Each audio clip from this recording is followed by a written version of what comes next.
back to another episode of Halftime Radio Show. Y'all know who it is. It's your boy Uncle JB with my man. We back. The legend. You know, drove down all the way from Dallas to come hang out with us today. Special occasion. You know what I'm saying? It is a special occasion because you already know who we got in the building. Somebody y'all know and love. Mr. Christian West. What's going on, boss? Good morning. Good How you morning. doing, Good man? afternoon. My man hit yoga and down on the pod already this morning. Came here straight from the Zen, man. You feel I me? swear. And today, the reason why Mr. Christian West is here is because he introduced me to somebody who I had the opportunity to meet. This man is a man of faith, a man that has kind of realigned his life, which goes in line with what we do here at Halftime, what we try to talk about, which is always adjusting and going back to the drawing board and trying new things to better your situation, to better your life. So I'm super excited. I'm excited about this conversation. It's going to be a good one. Can't wait. And I'm super excited to bring to the stage my man, Mr. Hayden. How you doing, dog? Good. Thank you guys for having me. I'm super excited. The journey has been awesome, and, I'm just excited to tell my story, get it out there, and hopefully inspire some people with what I have to say. So. You definitely will, bro. So we're excited to be a part. Thank you for sharing it with us. We're going to get into it, obviously, and they'll get to learn a little bit more about you, but we're just grateful to have you on, bro. And y'all know what to do. Make sure y'all like, y'all share this and subscribe, man. We really want to grow this community, and like I always say, we want you to be a part of that. And before we get into, everything, all the topics and everything we're going to go through, if you wouldn't mind just sharing with our community who you are, kind of your background, what you do, and we'll go from there, man. Yeah, well, I was born in Portsmouth, Virginia. I was adopted when I was about 4 months old. We flew to Austin. I've lived in Austin my entire life. I now do music. I started making music probably 6-7 years ago. I went to school after high school. I didn't really know what I wanted to do. I know I wanted to do something with music. So I went for audio engineering and music production. And then I learned that, I could start making my own music. Fell in love with that. I've been doing that for the past 6-7 years, and, finally trying to start making something out of it. Work with a really good label and a good manager now. And, it's just a journey and a path that's on a incline, which I'm really excited about. My music's definitely going to change now in a big transition period in my life, and hopefully be able to inspire growth and change through other people through the words that I can bring through my music. I also work now at a residential treatment center for boys 11 to 17 with behavioral and drug addiction. So that is something that we'll talk more about later in the podcast, where I kind of transitioned from myself going through a lot of the things that I've been through, being in an RTC myself as a kid, and, multiple rehabs that I've been through as well. Kind of just trying to find my niche and, wake up with that purpose of giving back for, the things that I was able to get and what God gave me. So A man of purpose. Powerful. I love that. And how did you and Christian, how'd y'all meet? Mutual friends. I was pretty deep in the party scene. That's where I kind of met Christian, just kind of going out to West Big 6 and stuff. But I always looked up to his company and West Entertainment, and they have a lot of really good ideas and throw really good events, and he's always been a man of his grind, and I really have respected that. And we got close. We started playing a bunch of Pickle Ball together. We'd go out and play a bunch of Pickle Ball with our guy Q. So Q. So Where y'all play pickleball at in Austin? South Austin Rec or Austin High, man. Okay. Either That's or. the spot to be, huh? I mean, I ain't that good. So, if you've been playing for a little bit, you go over there. 'Cause they're a little bit better over there. But you know what I'm saying? So what you're saying is you out there conducting business. Bro. He's not that good. Why you out there? It's networking, bro. Everything networking. Pickleball, it's always a good place to meet people, just because, one, you're going to compete for a second, but then it's always a bunch of people around the courts because only X amount can be playing. And it's just it's a big social space, and it's kind of easy just to mingle there. So yeah. What does this man not do? That's what I'm saying. See, Wes is always doing something, which leads me actually to this point, because you brought it up, man. Let's kind of go back to the beginning. You said you were adopted, right? So, I mean, I'm not sure if you want to kind of share a little bit on that process, right? I'm not adopted, but what I can say is that I grew up in a split family household, and that was tough, right, for me. So I can only imagine how it was, as an adopted kid, if you want to because I know we have kids or we have people in our community that are adopted. So if you want to share a little bit on that. Yeah, of course. Well, first I just want to say, anything I say on this podcast is like my opinion and, from my experiences, what my strengths are and my hope for other people. I know I'll talk a lot about God and things that I believe in. I don't want people to take that the wrong way for their beliefs. So everything is just my opinion and, what I've been through. But, growing up, I was adopted and, thankfully I was adopted into a very, blessed family. I grew up in a very good neighborhood, great area in Austin, grew up in Westlake, private school until high school. I didn't really understand how much adoption had an effect on me until way later in life, with my relationships and stuff like that. But when I was younger, I was just, I had a good relationship with my mom and my dad and my sister, which slowly changed as I learned and kind of became more aware of an adoption. But at the same time, as a young kid at that time, you're so confused to grasp like really what that is. When I found out that I was adopted, it wasn't any like sit down conversation or anything really serious. It was, my sister just told me at the bottom of the stairs, you're adopted. And I was like, oh, cool. What is that? Because I didn't even know I never really heard that word or really knew what it meant. And she's like, mom and dad aren't your real mom and dad. And in my head, that really sparked something subconsciously that kind of grew into a lot of other things. And that took me, even that day going to school, telling all my peers, oh, I'm adopted, trying to find that attention piece right there. And, I remember I went and a lot of people didn't believe me. This one girl, I won't say any names, but she's like, no, you're not. And I was like, okay, yeah, I am. I'll bet you $20. And, my mom came to school later that week. I think she gave me my lunchbox or something. And I was like, Mom, tell her I'm adopted. And she did. And, the next day the girl brought me $20 in an envelope and I got in the car and I was like, Mom, I got $20 for being adopted. And she was like, no, you can't gamble or do all like this or bet and stuff like that. And drove me to her house to give it back to her mom. I remember at that point in my head as a kid, I was like, oh, I don't want to be adopted. Like, I don't want these like side effects that come with it. And that created a lot of these questions in my mind of, am I good enough? Am I supposed to be here? Is this my real family? Is this my real sister? Like, what am I supposed to do? Where is my place in all of this? Knowing that, my sister that I grew up with is blood to my mom and dad. Not that they didn't love me. I love my parents to the end of this world, and my sister, but I always just didn't feel that connection they had and just the things in common that they had. I was always just the adrenaline junkie, go out there, do everything. They were the book smart, go to school, do the things you're supposed to do. And I was always just on the fence about everything and wanting to get out there and do the craziest shit possible. So there was that lack of, things that we all liked to do together. They tried and stuff like that, but it just created in my head subconsciously, I feel like this anger that I grew up with and this rage. I'd have these rage outbreaks and, get sent to my room and try to break my door down and holes in the wall and stuff like this. There's this rage. I didn't know where it came from. Neither did my parents, but I know now it stemmed from this version of myself. I didn't know where I belonged. And I was always trying to do things to fit in, whether that was negative or positive. And, just trying to get that attention and grasp that, which later on, had a lot to do with my relationships and being diagnosed with this thing called RAD, which is reactive attachment disorder. And a lot of people that got close to me and stuff like that, they would love me so hard, but I'd push them away. And I had just had this inability, I feel like, to feel love. Do you feel like you see that in the kids that you work with today as well? Yeah, I do. A lot of them come from really broken homes. A lot of them come from, juvenile stays and things that, a lot of it too is they've been abused and stuff like that. And I can't talk too much on it, of course, but I see a lot of myself in these kids. That's why I really wanted to go and work at one of these places. But it's just so hard because I just know where they're coming from and they just are too young to understand what's really going on right now. And so it like runs their life and they're not able to, grasp what's going to come of this.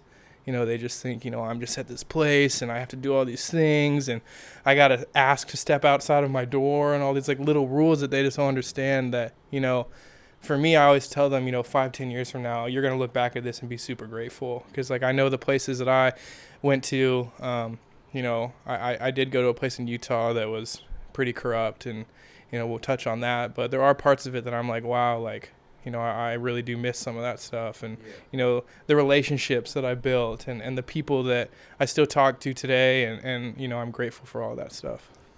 Well, what age were you when you had that conversation with your sister? I was 7. 7.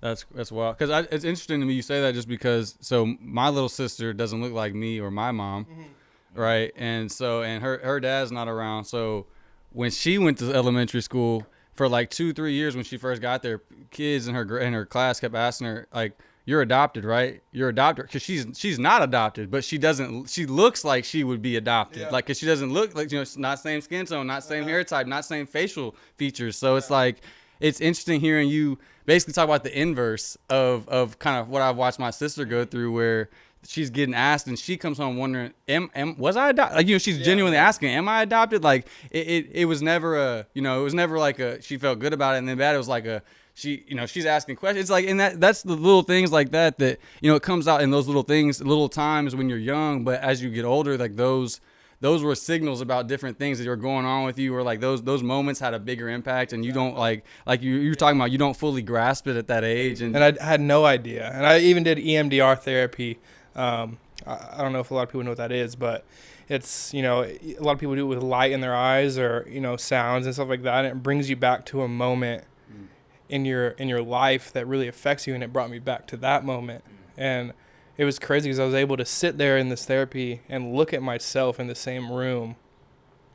And this was probably 2 months ago when I was in rehab for this last time. And, talk to myself and say, you are loved, you are accepted. And like these things that I should have told myself or should have heard or should have accepted when I was at that age, that I was able to go back in time in this place and tell myself, which really, brought me on the other end. Yeah, kind of be able to heal your younger self in a way, your inner self in a way. And see, Wes, you work in therapy as well, right? And I mean, you deal with, not only kids, but all types of individuals. Have you found, like, how do you speak with someone to not only, because you're obviously a positive person, you always are positive, you always are doing something, you always are motivating people. I know there's probably times where you don't feel motivated, where you don't feel like you want to be positive, but you force yourself to be that way. How do you kind of navigate that? Not only navigate that, but not force people, but encourage people, empower them to be positive as well. I think it kind of just goes back to my purpose personally. I think what you give is what you're going to receive in a way. And it's just like, if I'm coming to you with like a negative tone, or like my body language is like really negative, you're not going to get anything positive from me regardless of what I'm telling you. So I'm always, I like to be consistent. Every time you see me, it's going to be, me, I'm big wave, energy, vibes, like everything is high, everything is healthy, everything is happy. And it's just like, when you're dealing with any person, you don't know how their day looks, but your impression and what you give to them can change the whole trajectory of like how maybe he's down or you're down or you're down. I'm going to come in, I'm going to pick everybody energy up. And it's just like, that's kind of how you keep it. That's how you balance it, because some people they can't receive something a certain way, or you say it rude, or you say it loud, or you say it's just kind of like, I think how you deliver your messages is always like really impactful. Because I know me, for an example, growing up, just some things I don't really do well with, and that could be like yelling, cursing, or like these things just I'll shut down completely, bro. And it's just like, I kind of keep that in mind when I'm talking to any person that I'm dealing with, whether it's a friend, client, whoever. Like, I always factor that, because I know how I would feel if I was being yelled at, or if somebody was, get your ass over here. Like, I hate that. Like, don't talk to me like that. You know what I mean? Like, talk to me like a human. And that's just, for me, bro, it's pretty straightforward, but just be nice, bro. That's like my biggest thing. Respect people. You know what I mean? In a way. And you spoke about this too, Hayden, about, I think it was in Utah. You said you went to a place that was kind of corrupt or something like that, kind of abusive or something like that? Yeah, so So Utah has a lot of RTCs, a lot of facilities. They're very hands-on. So fast forward a little bit, I started getting these behavioral issues and, in early childhood and up to like middle school and stuff like that. I just didn't really want to do school. I just wanted to play sports and kind of act it out. This rage was always there. My relationship with my sister was pretty non-existent just because I always had this undefined beef with her, so to say, because she was like the angel child, and I was always trying to compare myself to her, and when that didn't work, I would just kind of shut down, as you were saying, and try to find that attention piece that I could get. When I went into high school is when I smoked weed for the first time, and that I remember that moment, and I was just like, I wasn't hooked right then, but I loved the feeling of the adrenaline that it gave me to do things I'm not supposed to, because as a kid it's always fun to kind of do some stuff you're not supposed to, but for me too it was an escape. It was a different lifestyle that everybody was living. It was a place for me to be myself. It was something that was out of the norm, where I felt like I had something that other people didn't, and that just kind of escalated, and then I switched to different schools. I switched to 5 different schools up until 10th grade, just because I never felt like I fit in, or I would just make up excuses to leave. I just wanted a change all the time because nothing was working for me. And then when I got to sophomore year of high school at Westlake, I think I skipped like 60 days of Spanish in a row, like my whole time I was there. Threw a big party at my house. I stole my dad's car. I started selling weed. I was smoking every single day. I was just doing things where I just really had the fuck it attitude. I didn't really care. But at the same time, I was getting that attention that I wanted from a lot of people, even though it was negative. I was the talk. I was getting the attention. I was getting eyes on me, and in my soul that felt good in such a negative way, but I still felt something.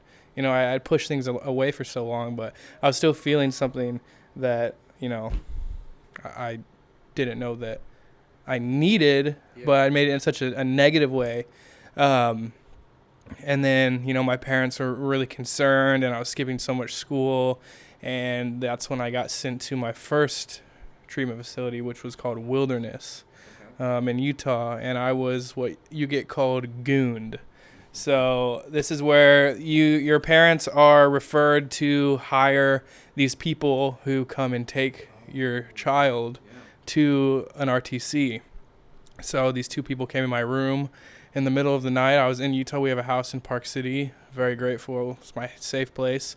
Well, it was, and then, it's like 3, 4 in the morning. These people come in my room. They're like, get up. I like stand up. I'm like, I'm not going. They're like, you're coming with us. My parents walk in. They're like saying all this stuff, like, you have to go, like all this stuff. And they take me down and, like have their hands on me and put me in the car. And I felt like I was getting kidnapped, by these people.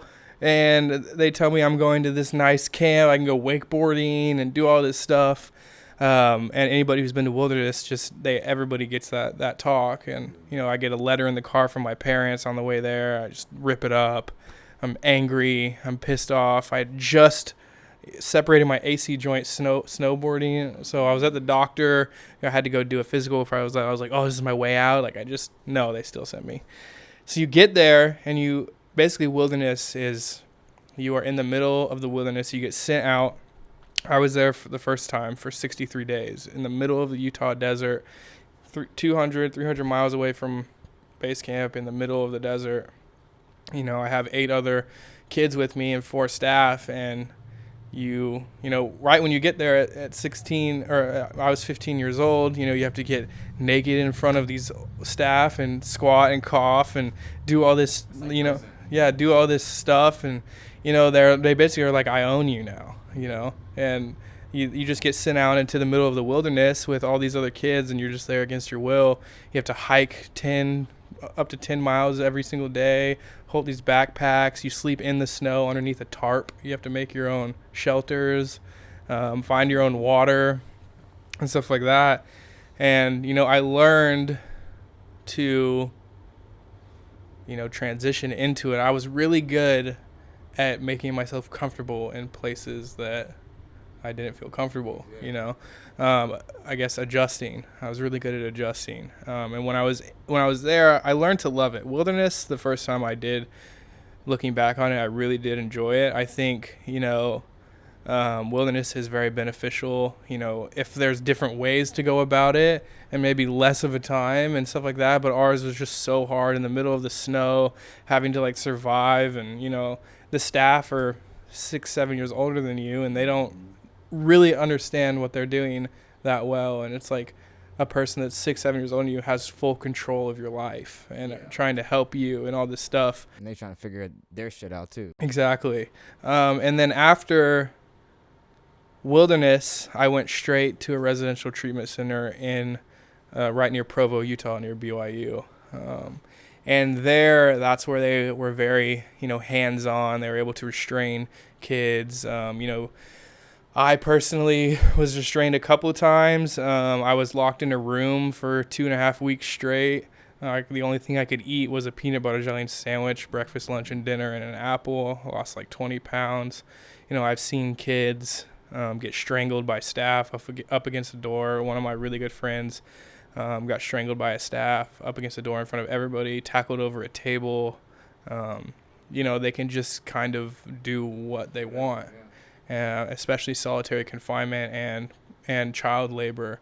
They have these things called consequences, and if you get a consequence and you don't do it, you'll be outside for 8-10 hours, and you have to move rocks and clean up horse shit and do whatever. And if you don't do it, they'll put their hands on you and make you do it and make you move to different places and make you do all this stuff. So a lot of these places are getting shut down. Paris Hilton has had a huge thing. She got her place, Provo Canyon School.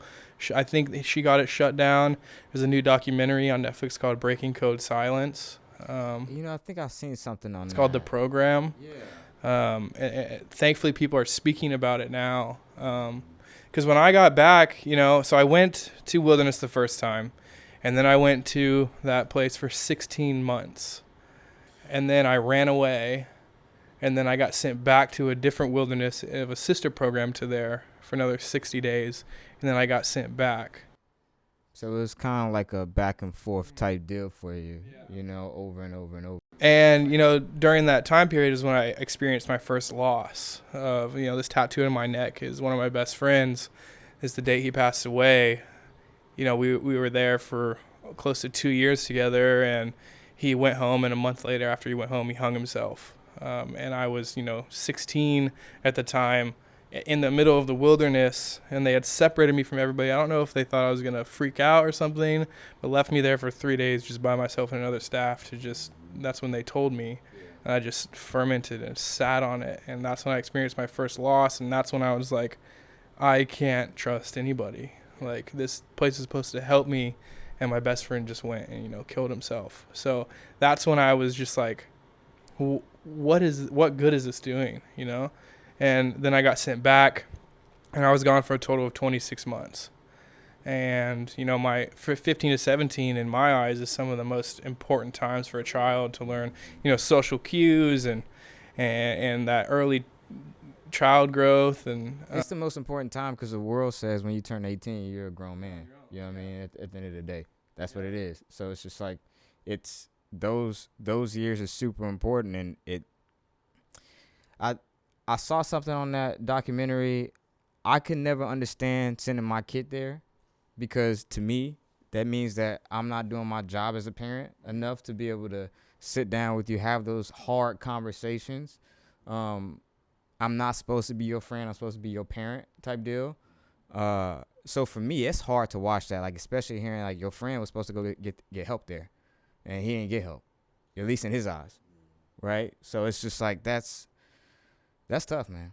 And there are parts I did, it's not, the biggest thing is they brainwashed the parents more than they did the kids. It's I was so angry at my mom and my dad for so long. And, we'll get into it. My dad passed away a little over a year ago, and I was never able to like forgive him for that, But I thought they knew that all this stuff was going on the entire time, and they didn't know. They put them through more programs and more stuff to brainwash them about it than they did us, and they made it just good enough for us to think. It was like they let us ride horses, and they gave us our own cows to raise, and like they let us go off campus a couple of times, and they made it seem just good enough to where it was like a school, but then on the back end it's like if you fuck up, like we're gonna show you that that's not like an iceberg. Like you got the good stuff right here, but then you don't see all the other. Yeah. And there's a lot of staff that were really good. There's a lot of people that I really admire from there, and I still talk to this day, and a lot of the kids.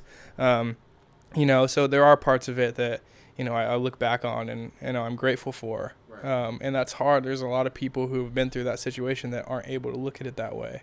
And God kind of put that in my life because it's like if I had never been through that, if I had never been through a lot of these experiences, I wouldn't be able to sit here and talk about it and be vulnerable and help other people, come out of their shell, hopefully, and talk about that as well. But, the hard part is when I got back, it felt like my life was on pause for 2 years, and everybody else's just kept going, and everybody's getting into college and, finding out their majors and, taking the SATs, and, I'm basically a dropout kid taking my GED, trying to figure out what I'm going to do with my life. I'm having no understanding of what real life is like. I hadn't talked to a girl my age in 26 months. Like, yeah. I got out and I was like, holy shit, like, what is this life, It's just crazy. And being able to come back and be so happy in those moments and realize I'm back was also the hardest thing ever because I was so overwhelmed. And that's what met me with, a Xanax addiction when I got back. So, you kind of felt like, even though you went to a place where you're supposed to get help, you still kind of dove into like substance abuse in a way. 100%. Yeah. That's a huge part of my story for the last 7 years. When I got back, there's this aftercare program, but when I got back, I was like, fuck all this. Like, I don't want anything to do with any of these. I was supposed to. And the biggest thing is like these therapists and stuff, like props to them for trying, but Utah and these people, it's like everybody goes through stuff in their life, but these people, these therapists really were not able to understand any of the things that we went through. It's like you have these people that have a degree and have this license and their certificate and all these things that, they're educated to help you. But how can you help me go through something other than having me read out of your textbook of education when you've never felt or been in a position that I've been in? Like, you can't relate to me. And I just, I everything they said just went over my head because I couldn't relate to them at all. Yeah. And, getting back, they wanted me to do these programs, and I came back and I was involved with my church and stuff like that. But it was senior summer, party time. It's just everybody's about to go to college, and there's grad parties, and everything is going 100 miles per hour, and I was just on pause. I was just hit with reality really fast. And, that's why I started taking pills. I tried everything when I got back. I started smoking weed, I started drinking, taking pills, Molly, tried cocaine, but Xanax was a big one for me in that moment. Do you feel in the corporate space of therapy that they're doing a good job as far as, I guess, building programs or building ways to help people like Hayden? Because like you hear it sometimes, like some places aren't diverse, or like where you just said, like, y'all know what y'all talking about. You're not speaking to me. Like, we're not speaking the same language in a way. Like, do you feel like that's kind of evolving or changing? It's kind of interesting to hear his POV because, funny story. I've worked on the other side of I've worked in lockdown facilities. I've worked in 2 actually, and I've worked in RTC and group homes. So I really know, like, everything he's talking about, I know like really in depth because I used to be in it every day. Paperwork, you name it, therapy, I've done it all. And it's kind of interesting because like he's so spot on. Because like I remember when my clinic first hired me, they were so happy to have me because a lot of the people that work there normally like girls, 22, fresh out of college, got their degree in counseling. They need to do their clinical, so they're there and they're gonna like learn the next 2 years under some therapists, and they're gonna teach them how to like.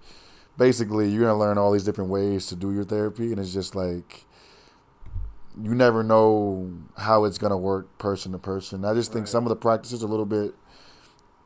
I don't know. There could be different approaches, I would say, and it's kind of cool to hear him say that because it's like he said it best. Like, yo, like how is this person who's been in, let's say, great home all their lives, college 4 years, XYZ, going to be able to tell me, I don't even know my real parents, XYZ. I come from like my situation was good, but like I just kind of like, we don't align at all. But you're going to try to tell me what I need to do to improve my life or how to be better. And it's just like, I get it almost because it's. I would work with some of my clients and they would tell me some of their stories and like, I'm like, yo, I ain't never experienced that. How can I? Yeah. Maybe need to see somebody else because I don't know how to deal with this. Like, I got all these different tools and all these different resources that I could probably, and all these different philosophies that I could probably implement in our conversations, but I'm never going to really be able to like understand where your mental was at when this happened or when that happened. And it's just kind of like, I feel that. And it was kind of funny because he also said when he was talking about how his friend he killed himself, and it's like when it happened they isolated him. Like this is like it brought me back to like literally back when I was in my clinic because we used to have these things called trigger dates, and he probably knows this because he's been in that field for a minute now. They got these things called trigger dates, and they could be like traumatic things that happen in your life, like mom died or dad died or best friend died. They're gonna have every day in like their little their case file, and literally a week before and a week after they're gonna tell you like, hey, such and such is the date's coming, so like we're gonna do this with them. We're not gonna be as hard on them during this week or XYZ because they know like when the day comes, like they'll prep you. They'll be like, we might have a behavior that we might have to restrain or XYZ this person because this is a big moment for them. We don't know how they're gonna respond. And it's just like, it's kind of like, you really brought me back to so much because I've been removed from therapy for like 2 years now. But like, that was my life before all this other shit I got going on. But like, I really, like, it's kind of crazy to hear that because I used to think all the time, thought it was just so weird and corrupt, like day in and day out. I won't even like put out my company like that, but I feel you because another thing was just like the meds. They try to put you on meds when you were there, bro. They used to have like these cups full of pills for everybody. I used to hate this because like I don't believe in medicating anybody with a mental health disorder or anything like that. I don't believe in that. I think a conversation or just experience will be just enough. They used to load up these cups with pills and like you gotta force these kids to take 9 pills so they can be drowsy every day just so they don't behave or whatever you want to call it. Like, and I used to hate it because it's just like, what are we doing? We're just trying to get through the days. Yeah. Are we just getting through the days? Or are we actually trying to like make better? And I don't know, man, because like my RTC experience was really similar. So like I really agree with you on that because I don't know what they're doing or who's calling the shots at the top. It's normally like, were you at a nonprofit or was it funded? It's funded. I mean, it's a huge company. Okay. So it's like it just stems. Yeah. You know? So I worked in a nonprofit, and it's just like all the people who are calling the shots are all these people who just putting grants in, grant. They ain't even there. They just money in, keeping the facility going, and it's just like. I feel like if you're really pushing this mission or this whatever you're trying to push, I think you need to be hands-on. If you're an expert, I really relate to these kids. Yep. They need to see you. Because maybe Christian don't know what's going on, or whoever the other, we don't know what's going on. Like, we ain't never been through this. So how we going, you know what I'm saying? So, I feel you, man. I was that's a good thought because I wanted you to expand a little more on that. But I was also curious earlier, you had talked a little bit about, wrestling with the fact that your dad had passed and you kind of hadn't forgiven him, right? Yeah. And I'm interested here. I wanted to kind of just, if you would elaborate a little more on it, and I only asked that because I'm in that position. Now, mine's not dying right now as far as I know, but he's been smoking for 40 something years. He's been drinking for a while. Time catches up with everybody. But so I know it's on the horizon at the very least. And, he did all the wrong things, which it shows you, a little bit more of the right things to do as you get older. But, was never really around or really doing his part, right? But he would always show up to claim me whenever, like, I did something notable. Yeah. So, like, he was there when I was born and had my mama name my first name Joseph after him. Because I was like a 10-pound baby. I was so big. He was like, oh, that's my son because I'm 6'5", right? So, fat or whatever, he talked about getting me a car, taking me to, Six Flags or go camping. Just the stuff you do, dad and son. All growing up, always promising, talking about doing that kind of stuff, but never delivering, never showing up, right? And even into high school, carried over football. I played a bunch of football. He really didn't come out until my senior night. Because, of course, we taking pictures on senior night, so he's showing up to that, and stuff like that and talking about, telling his friends about the success I'm having or if I'm going to college for football and this and this and that, But now we're at the point where I'm grown, so I can see it for what it is. He wants, more so I would say to move past it, but it's a struggle for me to walk the line of like, I can't forgive you. I can forgive you, but I can't forget what you did. Like the feelings aren't attached, but it's also like that.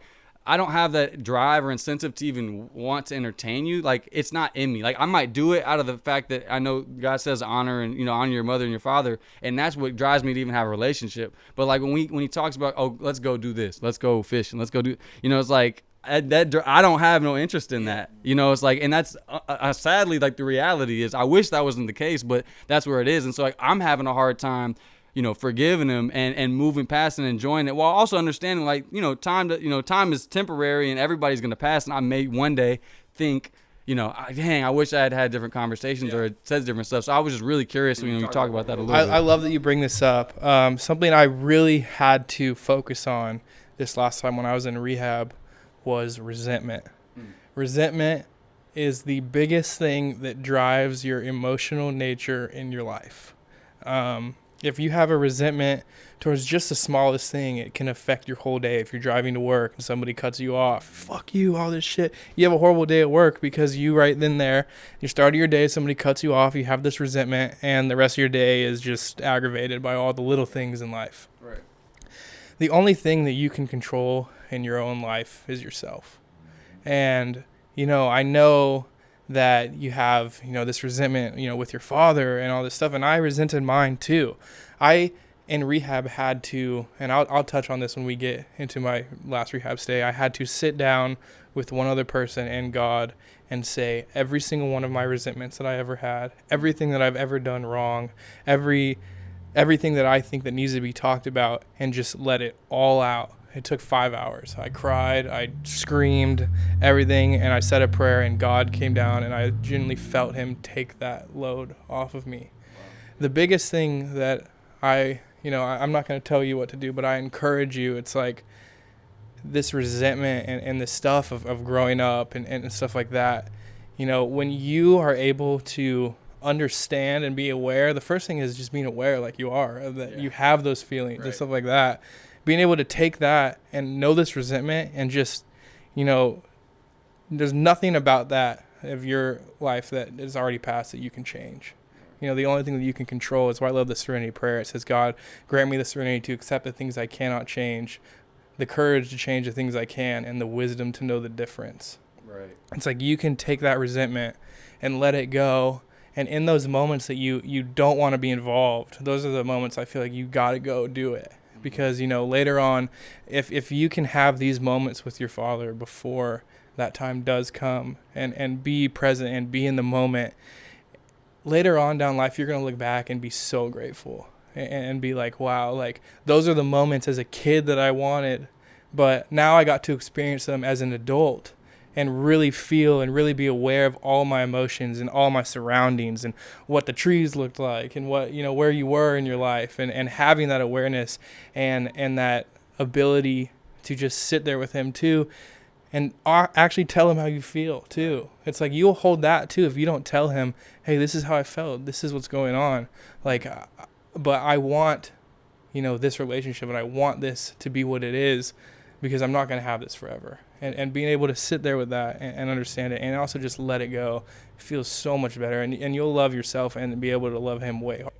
Right. That's so good, bro. That's so good. And that's like, that kind of goes along with, I was talking to my mom a little bit about it, earlier today, and she kind of said something along the similar lines. So it's like, it's just confirmation. Like, I'm telling you, like, it's funny hearing you say it, just because she don't necessarily say, you're going to want all them times back, because she's mad at it too a little bit, but at the same time, she's like, you should, again, like you're saying, harboring that, like holding the feelings of resentment and all that stuff, I agree, that totally only damages you more than anything else. And it's good to hear you say that, because I mean, I've been on the brink, like teetering point, like it's not something I really want to do, but like I know it could be good for me. It's like, is it really right from our circumstances? Like, I don't owe you this. Like, and that's the part of me that's kind of like, I don't owe you this. In fact, I should not give it to you, because this is how you did me. So it's like, but again, that's resentment. That's not love, because And resentment can breed resentment. Right. And like kind of like you said earlier, like somebody cut me off. Now all these little things throughout the day are piling up, and it just starts with one domino sometimes. Right. That's good. So I mean, in a way, like you right. You don't owe him anything, but you owe yourself. Right. You know what I mean? And you don't want to get to a point to where, I never got a chance to say what I had to say. Now you're upset with yourself for never saying what you had to say. Exactly. It's a cycle, and that's how the devil like to play it. Exactly. I mean? No, that's good. That's good, bro. Because again, one of the last conversations we had. Now, we can move on after this. But one of the last things that we had talked about, he had texted. He was texting back and forth the other day, and he was. I genuinely have never really had a conversation with him about God, about Christ, about or ever heard him really talk about it. Mm-hmm. So I was just like texting him, and I asked him, like about about what he thought. And or I guess if he was good, like is he saved? Does he believe? He's like, son, I was saved a long time ago, and he continued on. But that's one of the things that I read, and it immediately like kind of low key triggered me, because I was like, that's crazy.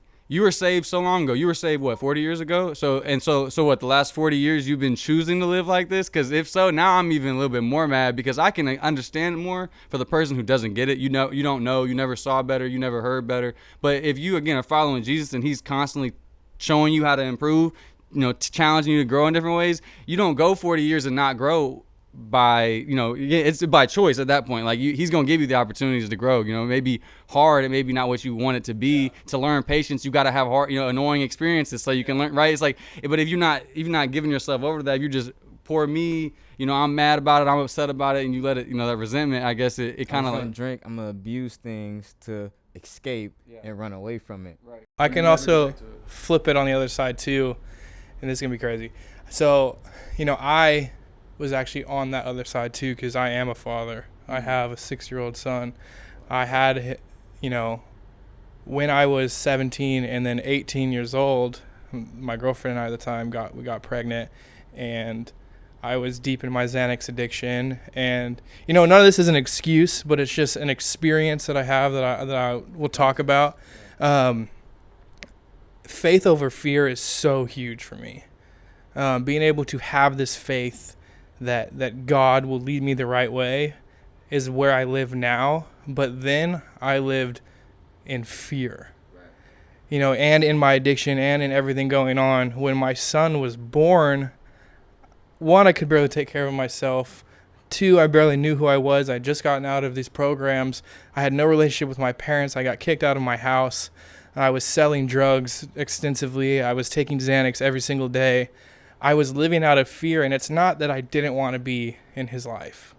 I was there at the hospital. I saw him, but I was so scared and that I would fuck up in that moment that for almost 6 years, I didn't even try. I didn't, I made all the excuses in the book.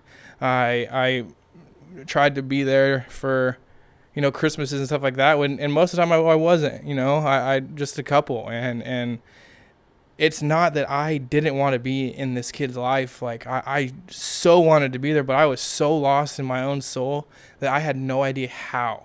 in any way. So I just was, you know, a lot of people would just say a piece of shit and just didn't even try and just ran through with my addiction and did all these things in my life and tried to look good on social media and just lived a complete lie. And in those treatment centers, I really learned how to wear masks and adjust and fit into all scenarios. And, you know, that is a huge regret that I have because I missed 6 years of my son's life.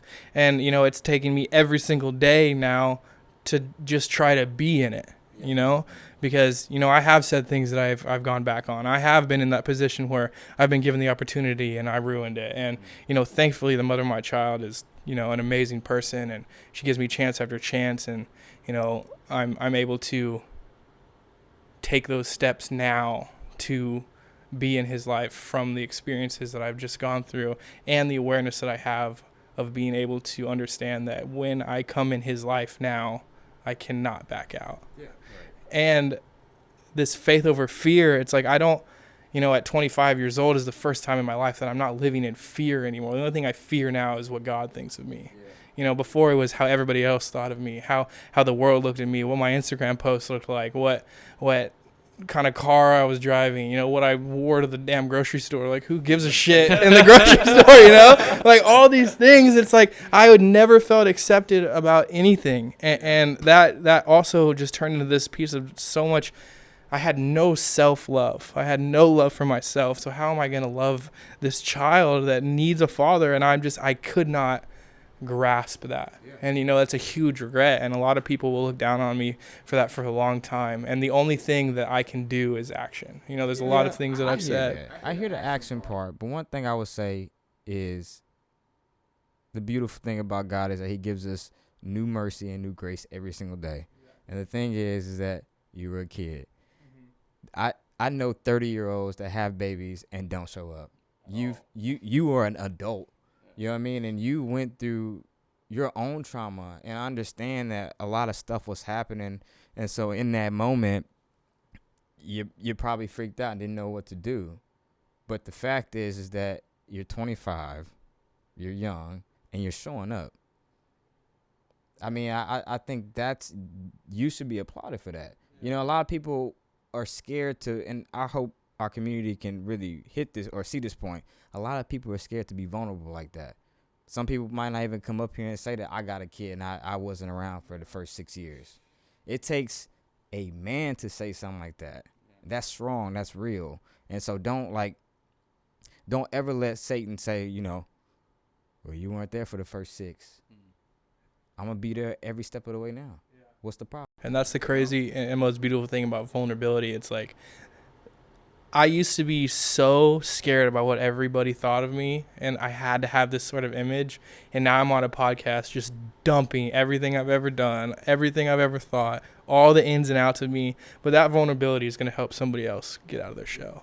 You overcoming your fear, sharing it, and sharing how you took on responsibility. I think that's the biggest thing, is that you knew that you had responsibilities not only for yourself to get yourself right, but now you also have somebody that one day is going to be looking up to you. So you want to make sure that they can say, okay, he took responsibility. It probably got off to a shaky start. That's cool. Planes got to take off a runway, right? Yeah. I mean, it's not smooth all the time. Yeah. So, I mean, that's how life's going to be. You're going to have turbulence. You know what I'm saying? You're going to have situations to where you got to swallow your pride. And, you know what I mean? And not, you know, accept resentment. You know, you got to go out there and say, you know what, at the end of the day, I don't care what nobody gonna say. I don't care how anybody look at me. I'm just gonna do it. Yeah. I'm gonna be the trendsetter, not go with the trend 100%. Type deal. You know, and I love the fact when you said, like, you know, God kind of like, you know, had his hand on you. I always think that God has his hand on all of us. Yeah. He's never gonna put anything on our shoulders that we can't handle. Exactly. So if you're going through a lot and you still got your head up, you still staying positive, that means you one hell of a soldier, and you got to remind yourself of that. The reason why Satan attack you so much is because he don't want you to get to your purpose. He don't want you to figure out that you got something that you can give. And that's the biggest thing I've learned, because I was so scared of the unknown. Right. You know, the unknown is such a scary place, and I wanted to control it at every moment in my life. I wanted to shape the way that my life worked. And when I realized that it's not my job to control the unknown, that God put the unknown in my life to give me the opportunity to trust him, is when he gave me a new life that is worth far more greater than anything I could have ever bought or found on my own. Preach, man. And that is just something that has, made me who I am today. Being able to give my will over to God, to let him come in and put the pavement down. It's like I was just so strong on getting what I wanted and having these things and thinking it was all about money and girls and bottle signs and just bullshit that doesn't even matter, when it's like the only thing I should care about is, what God thinks, my family, my son, my close friends, and just being able to build those relationships. But that, that brings me back to, after my son was born, really where my addiction, kind of took off. And just understanding that, especially our generation and where I was, so many things in life are circled around drugs and alcohol.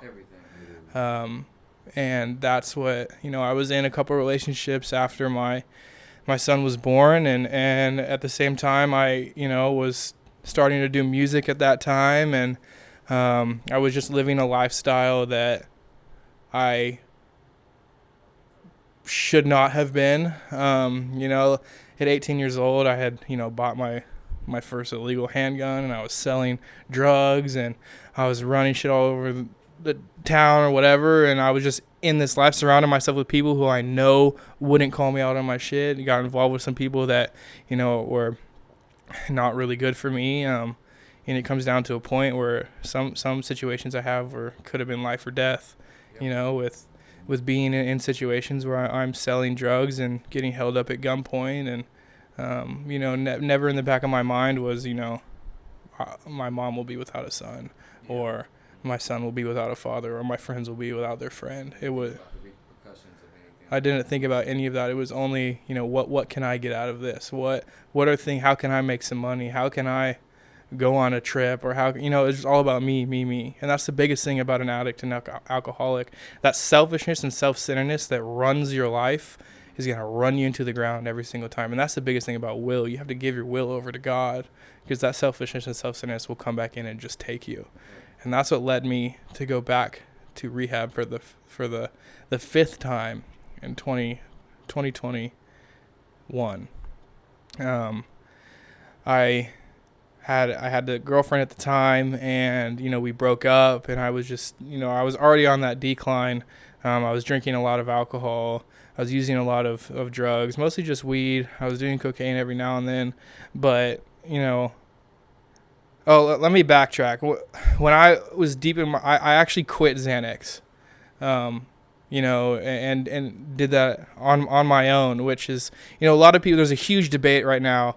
Is addiction a disease? Because people are like, oh, you chose to take drugs and do that stuff. But it's like, yeah, I may have chosen to do that, but I didn't choose what came with it. This lifestyle, my brain just doesn't work the way that, a person can take an Oxycontin pill for their surgery and, just take it as they're told. If I take that pill, I'm going to want more and more and more. And, I didn't choose that. That's just, And the thing too, I don't mean to cut you off, the medical industry, the pharmaceutical industry, they know that.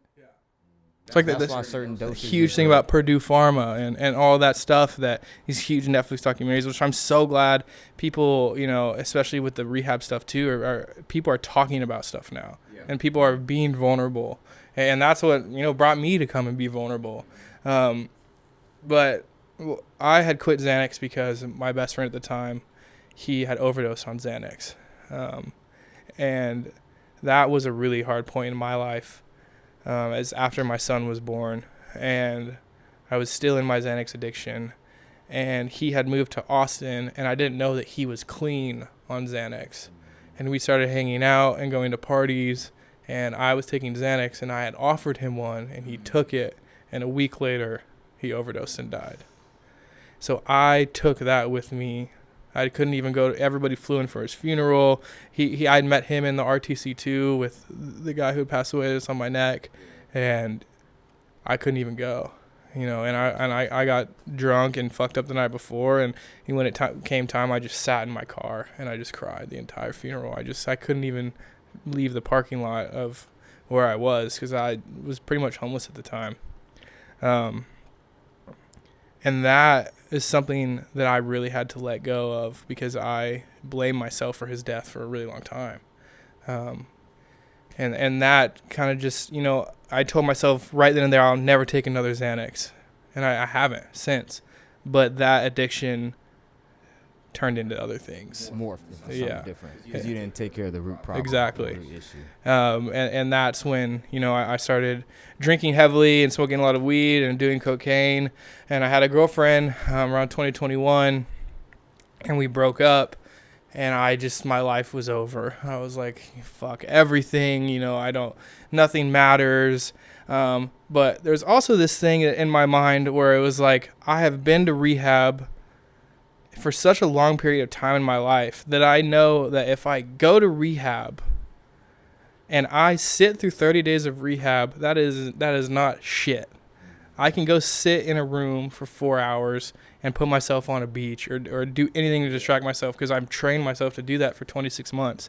So in the back of my head, I was like, if I go to rehab and I check off all the boxes and I do this, and I'll get my life back, I'll get the trust from my mom back, I'll get all my friends back, I'll get the girl back. And that's what I did. I went in there, I checked off all the boxes. Everything that they said went straight over my head.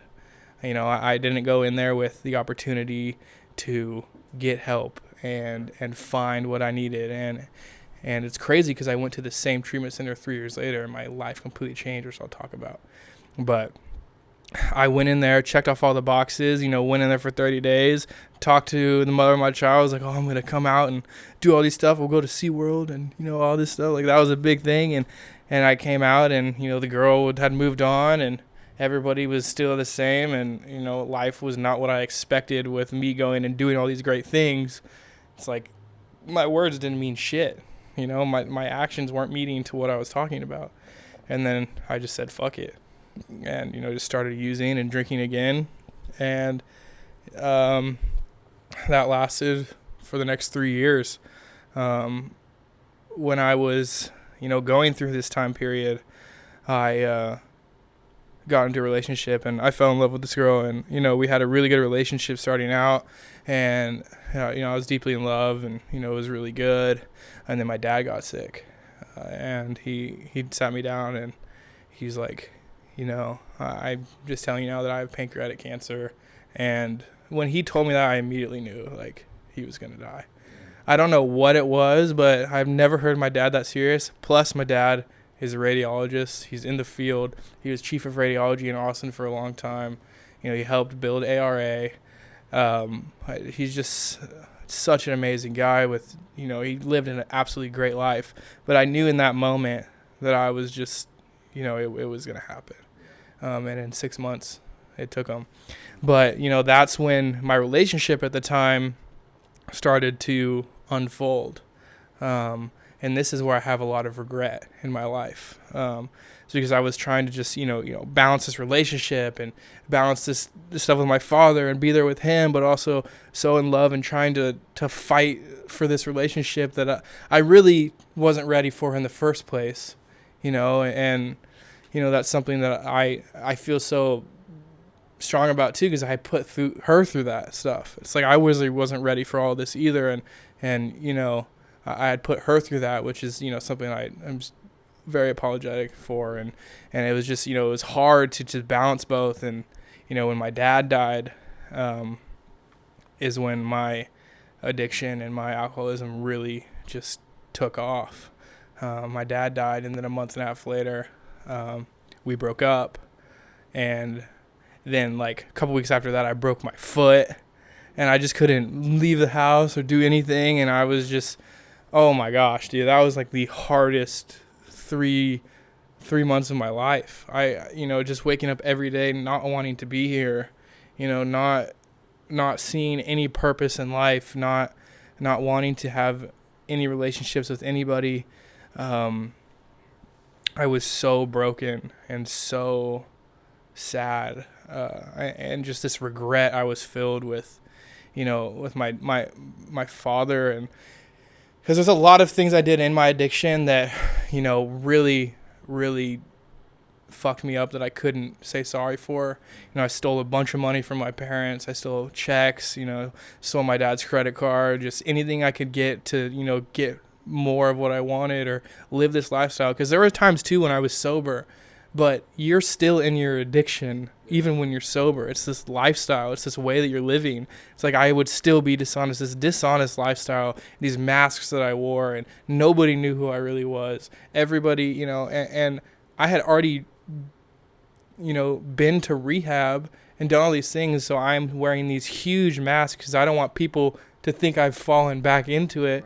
Because I'm like, I already went and did all this stuff. It's like I can't get help again. I can't ask for this stuff. I stole a bunch of money, and you know, I just was doing all these things, and I started making music again, and you know, that's where my life has always been like this, my entire life, and my relationships were still really bad at this time when I started making music again.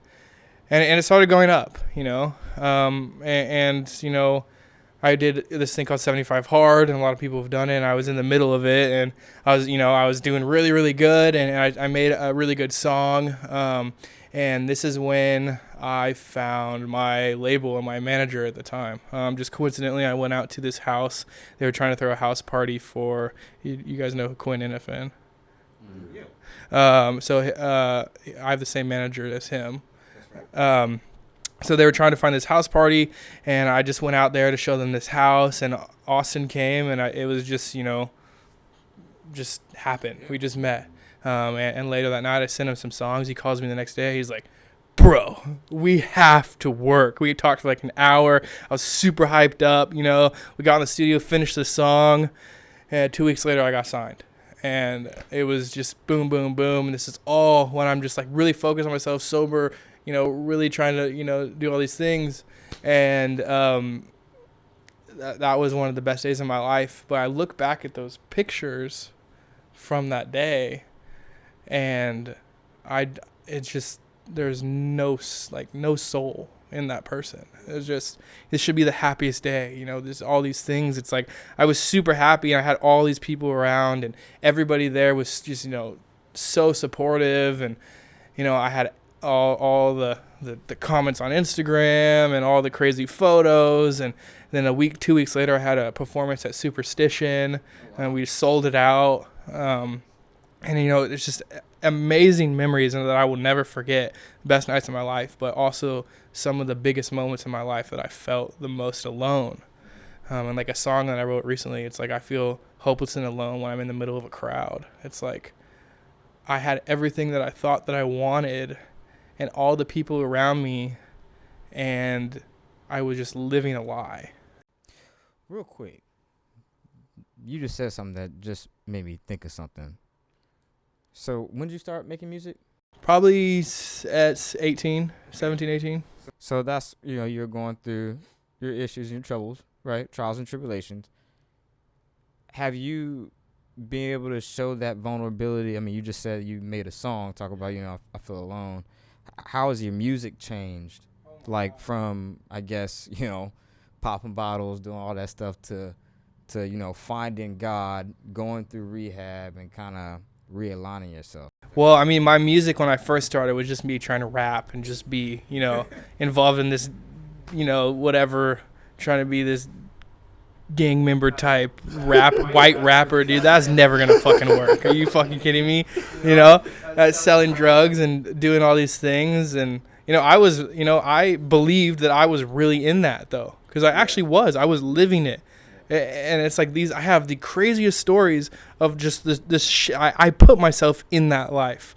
You know, I've been robbed at gunpoint, and I've put myself in these situations that a lot of people would never think that someone like me could be in. And it's just, it has happened because I wanted to live any other way that I could rather than myself. You attract any lifestyle you want. Yeah. You know what I mean? You really can. It don't matter what color you are. If you know, you want to live a certain type of way, you can attract that. And that music then to what this music is now. I wrote a Christian song in rehab and sang it for everybody in there. And it was just the most powerful moment of my entire life. I just closed my eyes and I sang it. It was my last day in rehab just this last time, and I opened my eyes, and I'm not saying this for any reason, just everybody was crying. It was just like, I didn't sing that or write that song. God just used me as a vessel and put it all onto them. The purpose that you talked about. That was my purpose, and I'll get into that. But, you know, the music that's changed and the way that I think about life differently is insane. You know, leading up to the time that I just went back to rehab, it's like I was saying, after Superstition, you know, I didn't have really any money because I was spending it all on bottles or drugs and alcohol. Even Superstition, I didn't have enough money to pay for the tab. So I had a bad thing going with them for a while. You know, I wasn't even able to pay my videographer for the music video. I had a bunch of friends that I owed money to. There's just things. I had all this stuff stacked up that to this day I'm still paying off. Yeah. Because I was so selfish and so self-centered and wanted all these things to make me look here, but didn't do any of the things that helped me get there. And that is never going to work. That's just all going to crumble. And that's what happened. I just crumbled. And we do live in a time where, you know, instant gratification is a big thing. You know, everybody wants things. But that was my validation too. It's like I needed this validation. And I remember in my relationship with, I always needed this physical and verbal validation all the time, asking 9 months into our relationship, do you love me? Like, you don't love me, like all this stuff. And she looks at me one time, like frustrated. She's like, Hayden, yes, I love you. Like just laying here in bed with you and being with you means more to me than anything. And I remember sitting there so frustrated why I couldn't feel that. Like, why can't I feel this love that you're feeling? And, you know, it stems back from the adoption and these acceptance pieces and this confused state of mind that I had grown up with of, you know, acceptance and stuff like that. And, you know, since, you know, August of last year, my life just crumbled. You know, I started drinking heavily every single day. I started going out all the time, partying. Any money that I got would go to alcohol and food here and there. Like, thankfully, my mom was helping with my living at the time, so, you know, I had a HQ to go to, you know, and I was able to have and still put on this facade of a life that I was living, but on the back burner, you know, I was doing a lot of cocaine, and it got to the point where, you know, after Christmas, you know, I was drinking heavily a lot, and we were all out at my ranch, probably 8 or 10 of us out there, and, you know, I was drunk, and we wanted to go to the gas station to get more alcohol, and it was my friend's Tesla, and I got in, and it was me, him, and another girl, and we were driving down and Dripping Springs on Bell Springs Road. There's a turn that comes like this and goes like this, and I'm drunk, and I'm just going way too fast, and I don't see the turn, and I turn, and it's a low water crossing. So it's like a bridge like this, and there's little slits of concrete like this so the water can go through. When I turned, my wheel went around this way, and this one went here, and it hit it, and we flipped upside down and landed like 8 feet down in the middle of the water crossing. There's no water in it. We landed on concrete, but I think the only thing that truly saved our life was, you know, that whole roof of that car is made of glass. Yeah. And I think it really took the impact, because it was like right here when you know. Thankfully, you know, and I hit my head on the steering wheel, and I kind of came to a little bit, and you know, I just remember thinking there, and the craziest thing is my first thought is like, how am I still here? It wasn't like, oh my gosh, we're still here, but like this like super negative, how am I still here type of deal. And also I was like, if I look to my right and right now and I just killed my friends, like I don't know what I'm going to do. And I look to my right, and you know, she's fine, and I look in the rearview mirror, and my friend is literally laughing, and it's his car. And all he did was break his wrist, and I got a concussion. And, like, in that moment, it was like, oh, this is okay. We're fine, right. Which is, like, the worst thing that could have ever happened. Yeah. You know, we got out of the car, and we had our other friends come, and they picked us up, and we went right back to my ranch. And you know, we didn't call the police or anything. And, you know, the next day we called, and we told insurance that he was driving, and I had no consequences. We just went and saw the car. We have pictures with the car. We went back and took a sign from it, and like all that I had taken out. Like, we made it a joke rather than actually looking at it for what it was. That was God showing me and telling me, bro, I just gave you another shot. Like, figure it out. Like, I am so lucky right now not to be sitting in prison for 2 manslaughter charges or dead myself, you know? And I just threw all that past me. We went to Costa Rica the next week. And that's when my cocaine addiction really started. Yeah, because I was, every moment in Costa Rica, I was doing cocaine. You know, I had got it from some of the people that were there with us. And then when I got back, it turned from like oh my gosh, I'm on vacation doing this stuff to like I need it.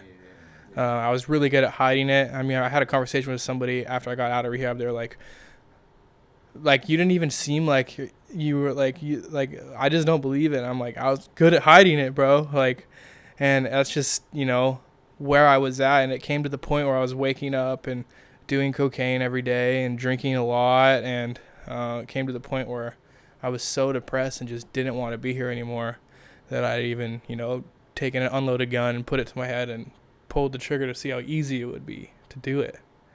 And that was the point in my life where I started asking people around me, like, hey, do you think I need to go to rehab? You know, even person in this room that I texted and asked, hey, do you think I need to go to rehab? And, yeah, I might get emotional, but, you know, God in that moment, you know, drove me to my mom's house. And I wanted to turn around so many times. And she drove me to my mom's house. And she came outside. I wasn't even allowed in her house at this point. Like, she was like, I'll meet you outside. Because she just, you know, worried I'm going to steal something or take some checks or something like that. And I couldn't even go to my own mom's house. And I just sat down and I was like, Mom, like, and at first she was like, I'm not sending you back to rehab. We've done this before. And I looked at her. I'm like, Mom, like, I need help. Like, I genuinely don't think I'm going to be here that much longer. Like, I can't do this on my own. Like, it is so hard for me just to wake up every day and feel any sort of purpose. And I just like, I just looked at her. I was like, I need help.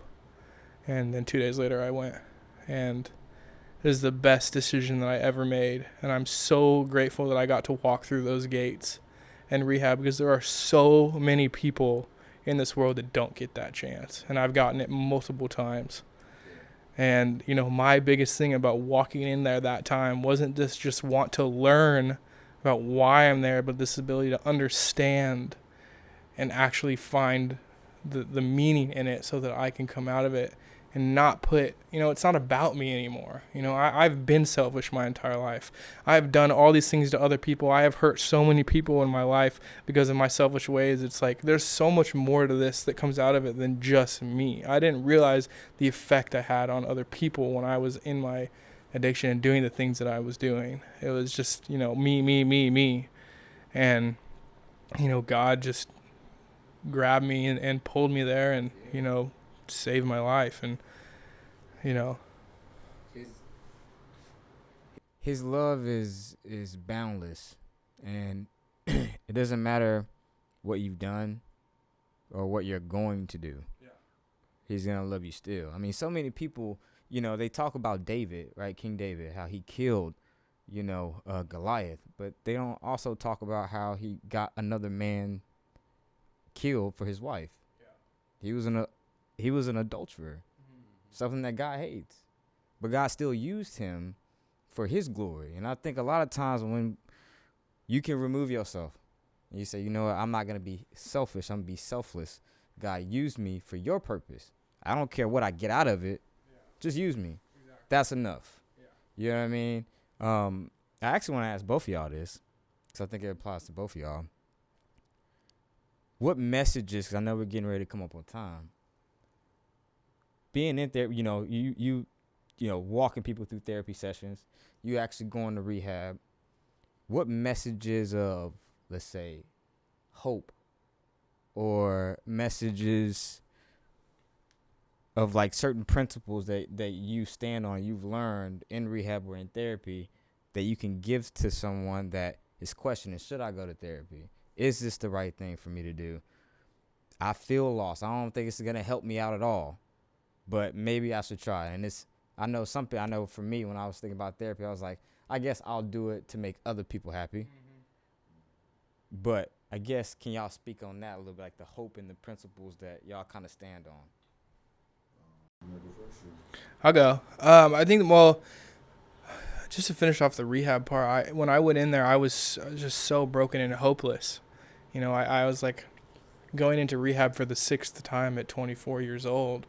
You're just like, God, please show me a sign. Show me how I can be accepted. Show me how I can be honest. Show me how I can do these things in my life.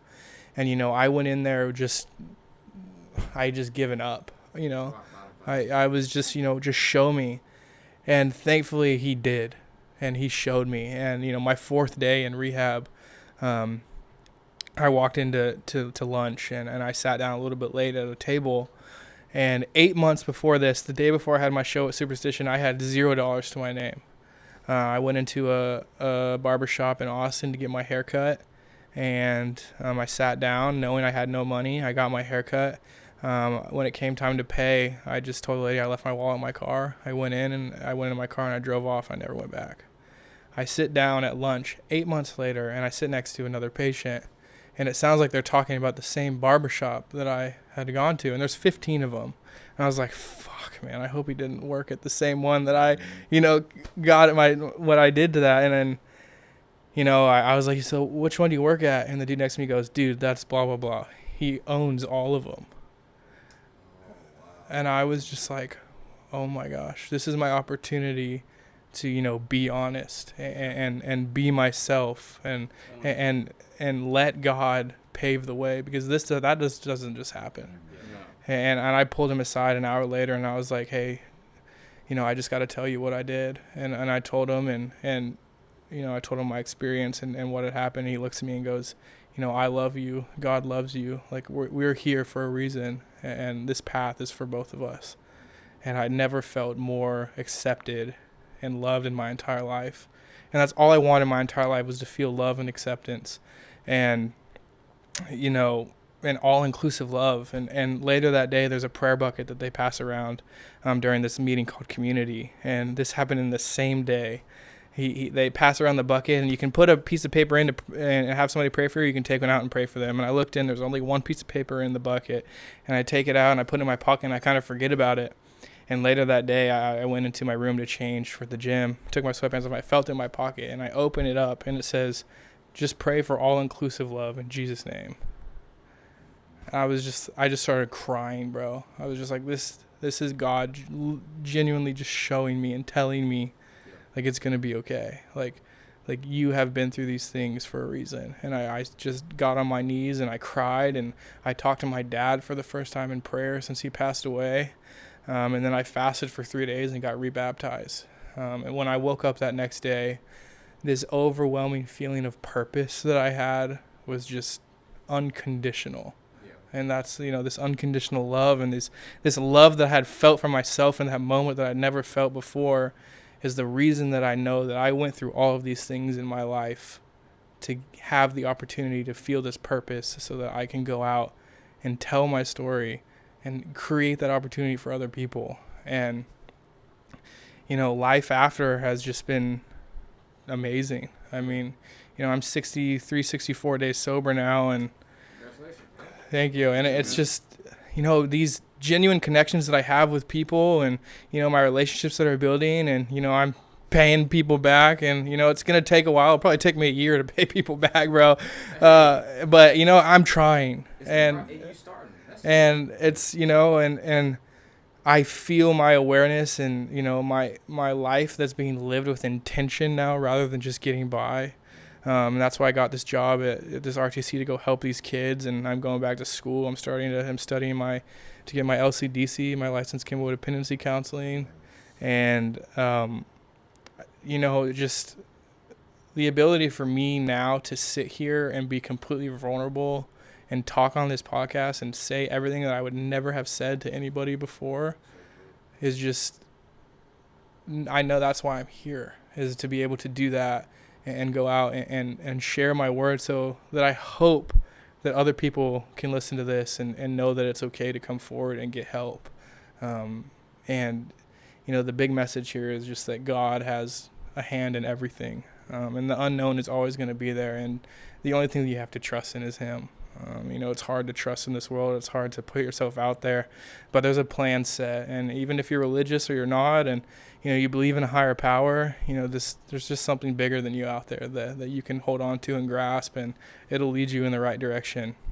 And I just, I'm grateful. I feel so loved. I have so much support. I'm happy to be on here with you guys. And, my hope for now is to create music that touches people's hearts and souls, and, keep talking, keep sharing, and have open and great conversations with people that have been through the same things and people that haven't, and open their minds up and their hearts to, situations that they've never been through, or maybe the things that I say spark something in them that can help change their outlook and their perspective on life. So. Well said, man. I mean, and that, with a world full of people out here pretending, that was just nothing but real. Like, there's no way everybody who watches that won't be able to get something from that, just from that story. I can connect to you in like 6 different places, and I haven't experienced half of the things you've experienced, so I can only imagine. Straight up. What about you, Mr. So, to answer the question, first off, Hayden, bro, I'm loving this new space you're in right now. Everything is really healthy. I can tell, like, you're standing on everything that you're saying, and first of all, I salute that, seriously. So, to kind of follow up, I think this really relates to him, is I think with just taking that step to really, like, go seek the help that you need, or X, Y, Z, is, I think ego is probably the biggest thing that people deal with. And, like, with him, he told you, like, I was trying to look like this, I was trying to do this, I was X, Y, Z, trying to keep up with all this, like, he finally just said, fuck it, I'm putting my ego to the side, I'm going. Like, he looking in the mirror every day, and he got to really face himself. And that goes for any person. Like, when you look in the mirror, it don't matter who you are when you walk out the door, or who you are on the gram or whatever. Like, at the end of the day, you still got to look in the mirror and really deal with yourself. And if you don't like what you're seeing, you got to go figure it out. And if you don't have the tools or the resources to get through whatever you're dealing with, you got to go seek them. And I think a lot of people don't want to face that, which, I mean, I get it. I understand.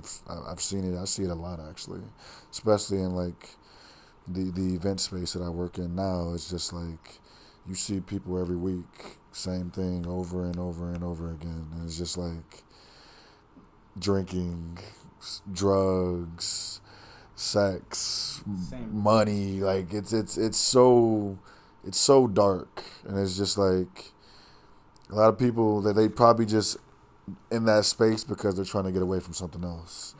And ego, man, you just got to drop it, because once you can realize that none of this matters, because, like, he could probably tell you when he went to rehab who was checking on him every week, who was calling him, who was texting him. All them people that be with him on the weekend ain't texting him. You know what I'm saying? And I feel like that goes for a lot of people. And it's just like, you're really going to really learn who with you when you go take that step, because all the accessibility is gone almost. And it's just like, there's ways you can send a letter, you can text mom or dad, and there's loopholes around it. But it's just like, a lot of people aren't willing to give that up for themselves. And it's pretty simple, bro, for me. Like, I think you drop the ego, you put all that to the side and just really just focus on you, you'll make that step and you'll go. But as long as you start living for others and not yourself, you're going to be stuck in that trap, and you're going to fall back into it over and over and over again until you can really get right with yourself. So for me, man, just ego, just drop it. I'm telling you from my personal experience too. So straight up, and speaking from somebody himself who used to have an ego and be angry all the time. Drop it, Uncle. Drop it, Uncle JB. You gotta drop it, and it's nice to be able to have a clear mindset, have clear memories. Oh my gosh. Not have any fog throughout. Sunday morning, we woke up at 7, went to the gym. come on, man. Crazy, bro. Good. Younger you could never imagine, right? Like, no hungover, nothing. Can enjoy the rest of the day and breathe fresh air. Man, this has been a real healthy conversation, I feel like. And I cannot stress this enough, Hayden. I'm so thankful that not only you're willing to be vulnerable, but you're willing to be used by God. 100%. And a lot of times, that don't look pretty. Yeah. You know, you think about Job, when he was being used by God, he literally was getting stripped. Everything was being taken away from him, and it didn't look pretty. But God's always going to bring things back tenfold. 100%. So just, you got support here from Halftime. Mm-hmm. If you ever need somebody to say, hey, you know, I just need somebody to hang out with and just drink some water with me, some lemonade, you know? We will pull up. I'll make a lemonade stand. I don't give a damn. I'll be right there with you, though. So just know that you got supporting us. All our followers, make sure y'all give Hayden a follow. Tap in with his music, and feel free to reach out to him, too. If you're going through something, understand that you have a brother that has been through a lot and is still going through a lot and is just putting his best foot forward. That's what life's about. It's putting your best foot forward. You feel me, Nick? The simplest thing I ever heard, just putting it out there, is just let go and let God. That's it. And there's actually no better way to end that. Let go and let God. And with that said, we appreciate y'all for tapping in.